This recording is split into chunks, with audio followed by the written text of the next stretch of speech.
Anil Chauhan, Chief of Defence Staff, Admiral D.K. Tripathi, Chief of Naval Staff, General Upendra Dwivedi, Chief of Army Staff, Air Chief Marshal A.P. Singh, Chief of Air Staff, Sri Rajesh Kumar Singh, Defence Secretary, Dr. Samir V. Kamath, Secretary, DDR&D and Chairman DRDO, Sri S.G. Dastidar, FADS, Dr.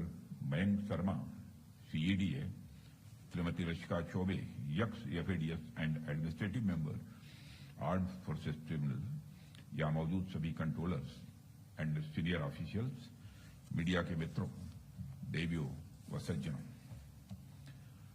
Defence accounts department के controllers conference, सबसे पहले मैं अपनी तरफ से आप सबको बधाई देता हूं।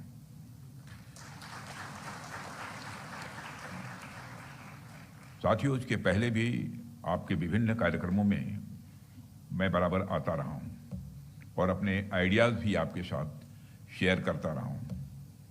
तो मुझे प्रसन्नता है कि मेरी सलाह पर भी आपने जो इनिशिएटिव कुछ लिए हैं वह सराहनीय है और मुझे जानकर काफी सुखद अनुभूति होती है कि डीएडी प्रोएक्टिवली अपने आप को बेहतर बनाने की पूरी कोशिश कर रहा है।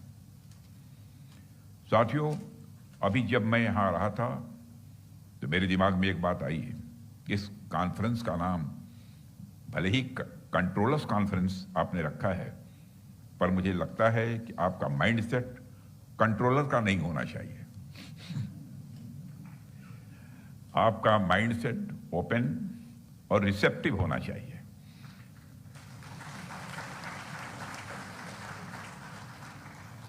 जिससे डिफेंस इकोसिस्टम में हो रहे चेंजेस को आप सभी स्टेक होल्डर्स के साथ ठीक तरीके से डिस्कस कर सकें और शेयर कर सकें। साथियों, आज जब मैं आपके बीच यहाँ हूँ तो मैं कहना चाहूँगा कि इस तरह के आयोजन हमें एक इंट्रोस्पेक्शन या सेल्फ एनालिसिस करने का भी अवसर देते हैं। इसमें हम सोच सकते हैं कि अब तक हमने क्या अच्छा किया है और आगे हमें क्या करना है।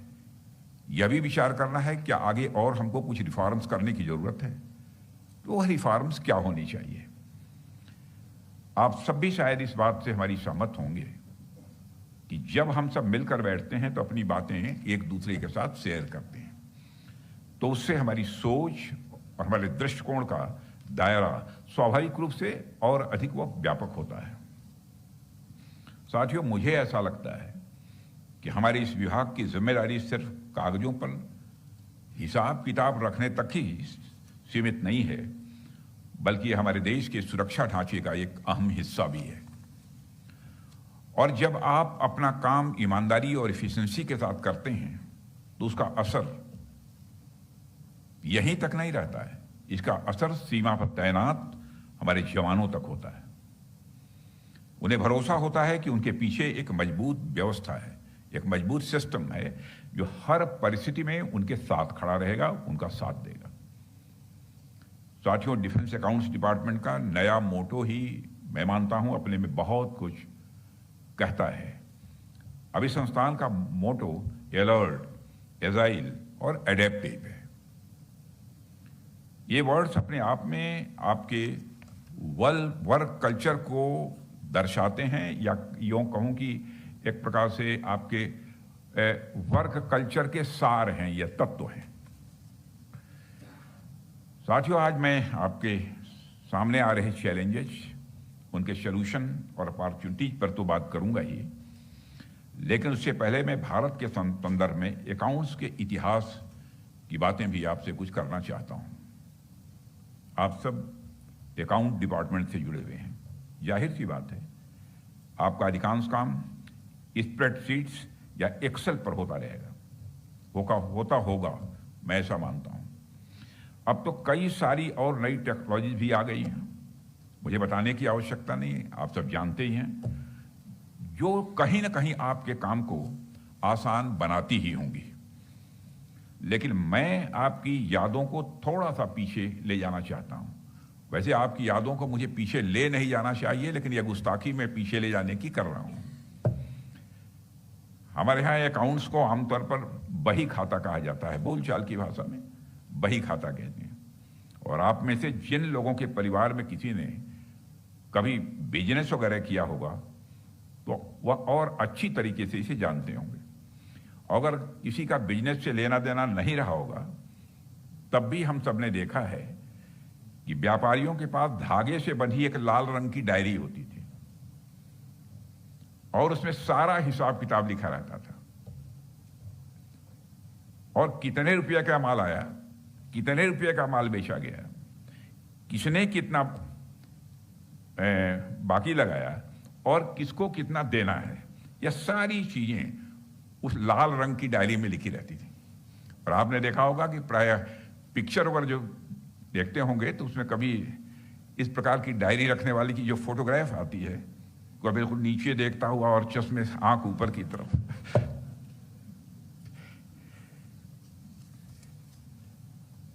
और एक चीज पर आपने ध्यान दिया होगा कि दिवाली जैसे अवसरों पर जब हम माता लक्ष्मी की पूजा करते हैं तो उस समय उस लाल डायरी की भी पूजा की जाती थी। और आज भी कुछ लोग लाल डायरी रखते हैं, भले ही कंप्यूटर का जमाना आ गया, सब कुछ हो गया, लेकिन लाल डायरी की एक अहमियत है, वो शुभ माना जाता है। यह अपने आप में कितनी बड़ी बात है। हमारे लिए अकाउंट्स सिर्फ कर्म ही नहीं है बल्कि वो हमारे धर्म का हिस्सा है।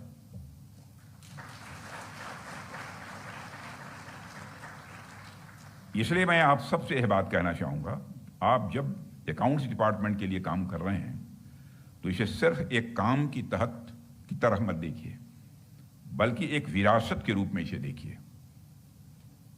अकाउंट्स भारत का स्वदेशी फ्रेमवर्क है। यह स्वदेशी है, आज से नहीं है, हजारों हजार वर्षों से है। अकाउंट्स भारत के डीएनए में है। साथियों, चूंकि यह एक कंट्रोलर कॉन्फ्रेंस है और पूरे देश से डिफेंस अकाउंट्स के कंट्रोलर्स यहां एक साथ उपस्थित हैं, इसलिए मैं आपसे इनोवेशन और चेंज मैनेजमेंट पर भी थोड़ी बात यहां करना चाहूंगा।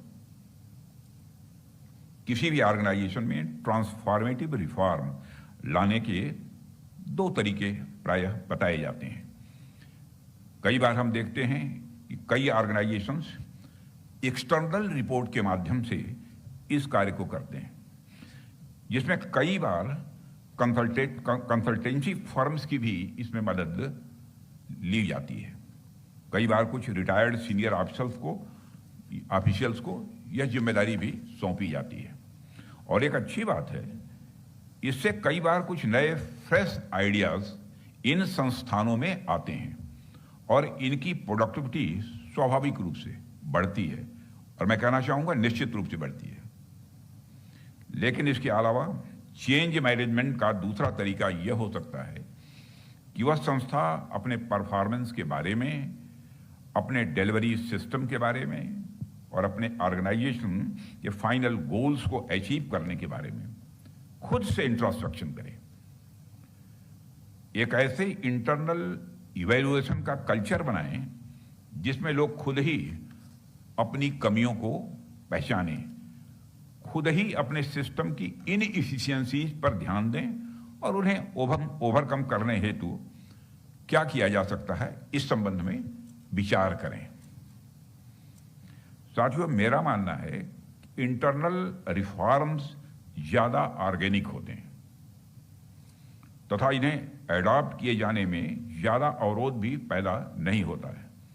ऐसा इसलिए है कि ये आइडियाज खुद आपकी संस्था के अंदर से आ रहे हैं और इस प्रकार से इंट्रोस्पेक्शन के द्वारा किए गए इंप्रूवमेंट्स पूरी ऑर्गेनाइजेशंस को न सिर्फ डायनेमिक, इफेक्टिव, इनोवेटिव और प्रोफेशनल बनाती हैं बल्कि पूरी ऑर्गेनाइजेशन को एक लिविंग ऑर्गेनाइजेशंस के रूप में ट्रांसफॉर्म कर लेती हैं। साथियों, आज डिफेंस सेक्टर में जो ट्रांसफॉर्मेटिव चेंजेज हो रहे हैं, थोड़े समय पहले तक ऐसा नहीं था। आज के नए चेंजेज बड़े डायनेमिक और अनसर्टेन भी हैं। वैसे तो पीस टाइम का एक भ्रम के सिवा और कुछ नहीं है, लेकिन फिर भी पीस टाइम की अगर बात की जाए तो कई बार मैं सोचता हूं कि पीस टाइम में तो हम सब डिफेंस सेक्टर को मजबूत करने की ही बात करते हैं, पॉलिसीज बनाते हैं, इम्प्लीमेंट करते हैं, प्रोक्योरमेंट करते हैं, ट्रेनिंग करते हैं और अन्य कई प्रकार की एक्टिविटीज भी हम करते रहते हैं। परंतु अचानक से कुछ ऐसी सिचुएशन बनती है जो हमारे पीस टाइम की थिंकिंग को झकझोर देती है। कहीं ना कहीं हमें कुछ और करने की आवश्यकता अचानक दिखाई पड़ने लगती है। इसे मैं आपको एक उदाहरण के साथ बतलाना चाहूंगा। मान लीजिए कि हम एक विशेष प्रकार की इक्विपमेंट या एमिनेशन की एनुअल प्रोडक्शन किसी एक खास संख्या तक कर रहे हैं, खास नंबर की हमको इतना करना है और उतना कर पाते हैं, जिसे हम इस्टेब्लिश प्रोडक्शन कैपेसिटी के नाम से जानते हैं। अब अचानक कोई ऐसी परिस्थिति आ जाए कि हमें इस इक्विपमेंट या एमिनेशन की ज्यादा आवश्यकता पड़ जाए, तो उसकी उपलब्धता कैसे होगी? उसके लिए हमारे पास क्या प्लान होना चाहिए? ऐसी स्थिति में हमें क्या तैयारी रखनी चाहिए? इसके बारे में भी हमें पीस टाइम में ही विचार करना पड़ेगा। साथियों, फाइनेंशियल मैनेजमेंट के क्षेत्र में भी यह बात लागू होती है। नॉर्मल या रूटीन वर्क पीस टाइम की एक एक्टिविटी है, परंतु किसी अचानक आई सिचुएशन की वजह से अगर मैनेजमेंट या डिसीजंस मेकिंग में आवश्यक बदलाव लाना पड़े, तो उसके लिए हमारे पास क्या इनोवेटिव टेक्निक्स होंगे? इस पर भी हम सबको विचार करने की लगातार आवश्यकता है। साथियों, इसके पहले जब मैं आपके बीच आया था तो मैंने कहा था कि फाइनेंशियल मैनेजमेंट को आगे बढ़ाते हुए डिफेंस इकोनॉमिक्स के क्षेत्र में भी आप आगे कदम बढ़ाएं। और उसके पीछे कारण यही था कि आज भारत सहित पूरा विश्व रीअर्मामेंट के नए दौर से गुजर रहा है और अब इस क्षेत्र में काफी कैपिटल इंटेंसिव इन्वेस्टमेंट भी किए जा रहे हैं। कुछ समय पहले तक तो डिफेंस सेक्टर में किए गए इन्वेस्टमेंट को ओवरऑल इकोनॉमी का हिस्सा तक भी नहीं माना जाता था। इसे मात्र नेसेसरी एक्सपेंडिचर के तौर पर देखा जाता था और सिक्योरिटी पर हुए इन्वेस्टमेंट का कोई इकोनॉमिक असेसमेंट भी नहीं होता था। लेकिन आज के दौर में जब रीअर्मामेंट और इससे रिलेटेड इन्वेस्टमेंट में तेजी से वृद्धि हो रही है, तब हमें डिफेंस इकोनॉमिक्स पर विशेष ध्यान देने की जरूरत है।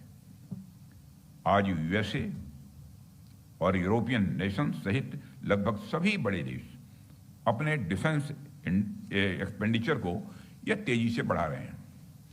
ऐसे में डिफेंस इकोनॉमिक्स की इंपॉर्टेंस स्वाभाविक रूप से और बढ़ जाती है। अब डिफेंस सेक्टर मात्र नेसेसरी एक्सपेंडिचर नहीं रह गया है, बल्कि यह इकोनॉमिक इन्वेस्टमेंट की तरह देखा जा रहा है, जिसका इकोनॉमी पर मल्टीप्लायर इफेक्ट हो रहा है। साथियों, आज डिफेंस सेक्टर न सिर्फ खुद वृद्धि कर रहा है, बल्कि दूसरे सेक्टर्स की वृद्धि में भी अपना कंट्रीब्यूशन दे रहा है। आप सबको तो पता ही होगा, 2016 में हमारे प्रधानमंत्री जी की दूरदर्शिता के कारण सरकार ने गवर्नमेंट ई मार्केट प्लेस यानी जीएम की शुरुआत की थी और आज यह ग्लोबल लेवल पर सबसे बड़ा एक सार्वजनिक ई प्रोक्योरमेंट प्लेटफॉर्म में से एक है। और यह देखकर मुझे खुशी होती है कि जीएम की इस विकास यात्रा में रक्षा मंत्रालय का बहुत बड़ा योगदान है। फाइनेंशियल ईयर 2024-25 तक रक्षा मंत्रालय ने लगभग 2 लाख करोड़ रुपए तक का प्रोक्योरमेंट इस पोर्टल से किया है। अपने में एक रिकॉर्ड है यह।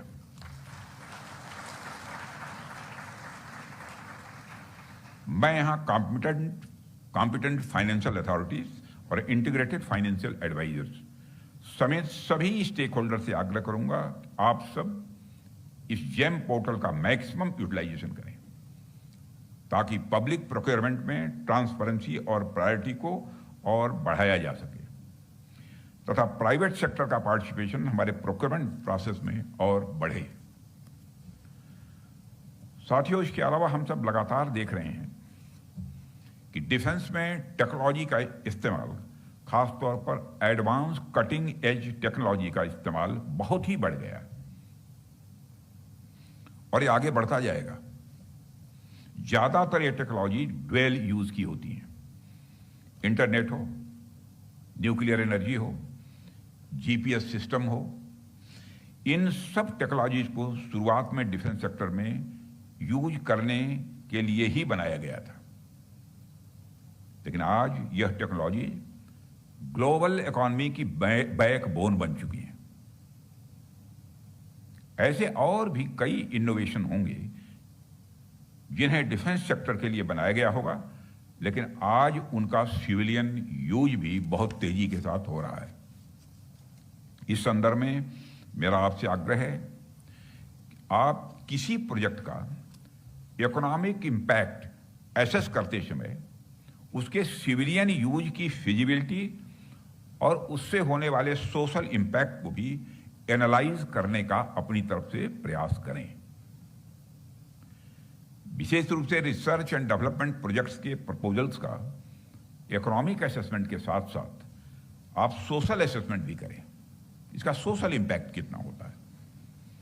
हमें यह भी देखना चाहिए कैसे ये प्रोजेक्ट्स आत्मनिर्भरता की दिशा में हमें आगे बढ़ाएंगे और इनका एम्प्लॉयमेंट जनरेशन पर क्या इंपैक्ट होगा, क्या असर पड़ेगा।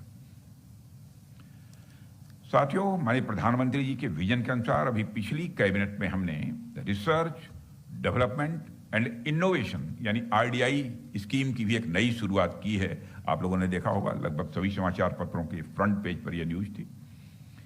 1 लाख करोड़ रुपए की लागत वाली यह स्कीम हाई एंड प्रोजेक्ट्स और इंपॉर्टेंट टेक्नोलॉजीज की प्राप्ति को बढ़ावा देगी। इसमें डिफेंस सेक्टर को भी प्रायोरिटी दी गई है और आपको यह देखना होगा कि इस स्कीम को हम कैसे जल्द से जल्द इफेक्टिवली इंप्लीमेंट कर पाएं और डिफेंस मैन्युफैक्चरिंग कैसे इस रिसर्च एंड डेवलपमेंट प्रोजेक्ट्स को फैसिलिटेट कर पाए। साथियों, इसके अतिरिक्त आपने देखा होगा कि डिफेंस एक्विजिशन काउंसिल ने पहली बार जेम पोर्टल से कैपिटल प्रोक्योरमेंट के लिए भी मंजूरी दे दी है। पहली बार यह हुआ और निश्चित रूप से यह एक स्वागत योग्य कदम है और इससे जुड़ी एक्टिविटीज के लिए भी आपको भविष्य में मैं मानता हूं कि तैयार रहने की जरूरत होगी। साथियों, डिफेंस अकाउंट्स डिपार्टमेंट हमेशा से ही अपने कस्टमर सेंट्रिक अप्रोच के लिए जाना जाता रहा है। सैनिकों और हमारे वेटरन्स का ध्यान रखने की जो जिम्मेदारी आपको दी गई है, उसका आपने हमेशा ईमानदारी के साथ आपने निर्वहन किया है। किया है का मतलब यह नहीं कि नहीं कर रहे हैं, किया भी है, कर भी रहे हैं और इस जिम्मेदारी को प्रभावी ढंग से निभाने के लिए आपने स्पर्श यानी सिस्टम फॉर पेंशन एडमिनिस्ट्रेशन रक्षा नामक एक पूर्णतः डिजिटल और पारदर्शी प्लेटफॉर्म भी डेवलप किया है और मुझे कहते हुए खुशी होती है कि आज तक लगभग 32 लाख से भी अधिक रक्षा पेंशनरों को इस प्रणाली से जोड़ा जा चुका है। 32 लाख से ज्यादा। लाखों वेटरन्स को करोड़ों की संख्या में धनराशि पेंशन के रूप में भेजी जाती है, लेकिन अभी कुछ इसमें कठिनाइयां हैं, मैं जानता हूं, और उसका निराकरण करने की भी कोशिश की जा रही है। जब मैं अपने वेटरन्स के लिए इस तरह के प्रयास होते हुए देखता हूं तो मेरे जहन में यह आता है कि our strength is not just in the size of our defence budget but in the size of our hearts and in the size of our gratitude for their sacrifice.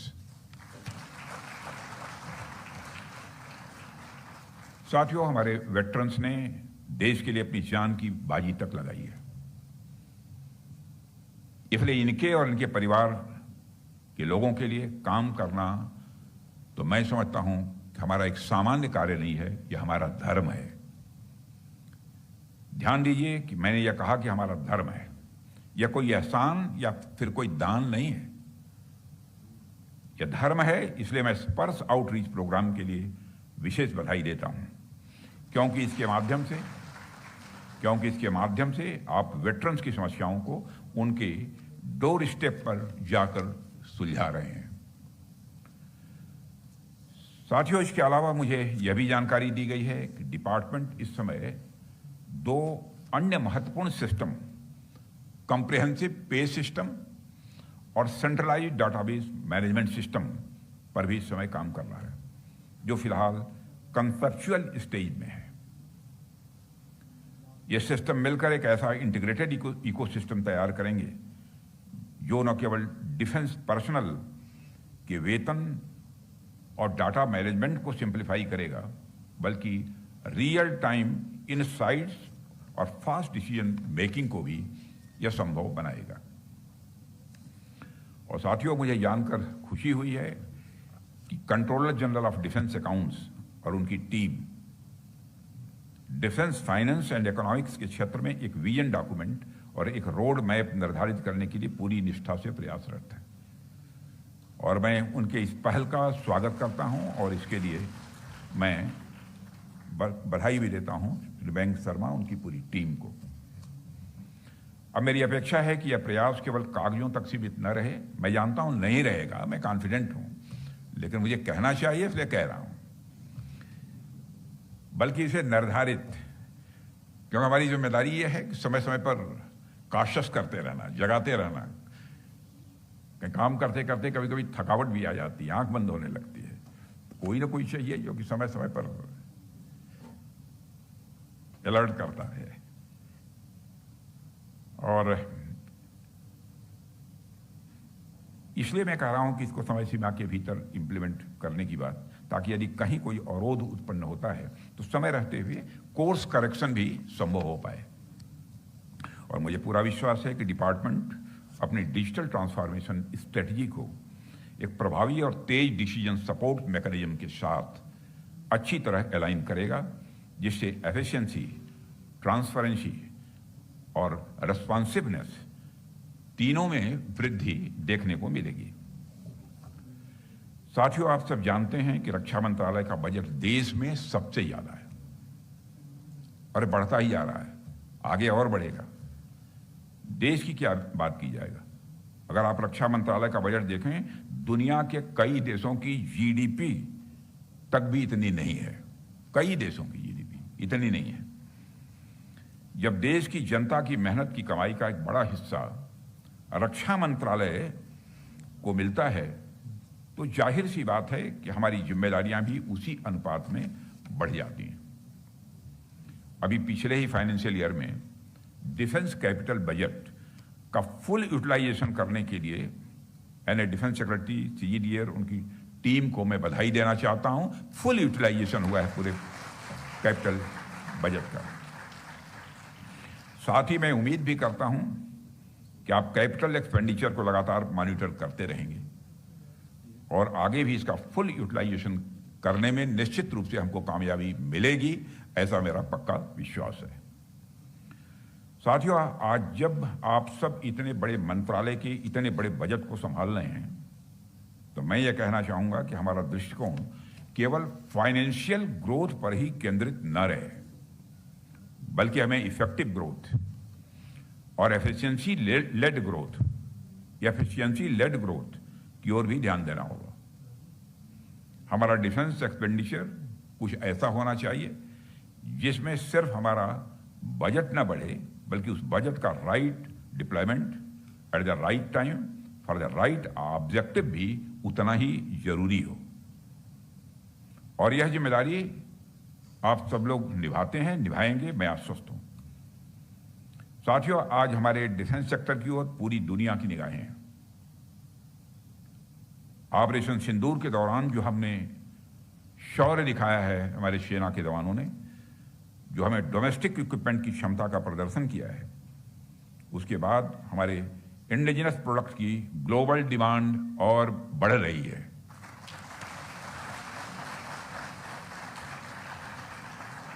कुछ समय पहले मैं Stockholm International Peace Research Institute की एक report पढ़ रहा था। उसमें उन्होंने ये बताया है कि वर्ल्ड मिलिट्री एक्सपेंडिचर 2024 में बढ़कर $2.7 ट्रिलियन से ज्यादा हो गया। 2.7 ट्रिलियन डॉलर से ज्यादा हो गया। सोचिए, इतना बड़ा मार्केट हम लोगों का इंतजार कर रहा है, इतना बड़ा मार्केट हम लोगों का इंतजार कर रहा है। और हमारी डिफेंस इंडस्ट्री के सामने अब अपार संभावनाएं।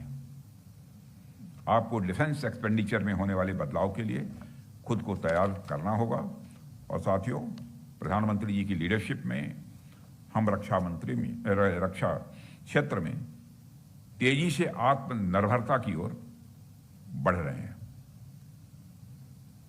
अधिकांश हमारे इक्विपमेंट जो हम एक समय में विदेशों से इंपोर्ट करते थे, आप सबको जानकारी है, वह आज हम खुद अपने देश में ही बना रहे हैं।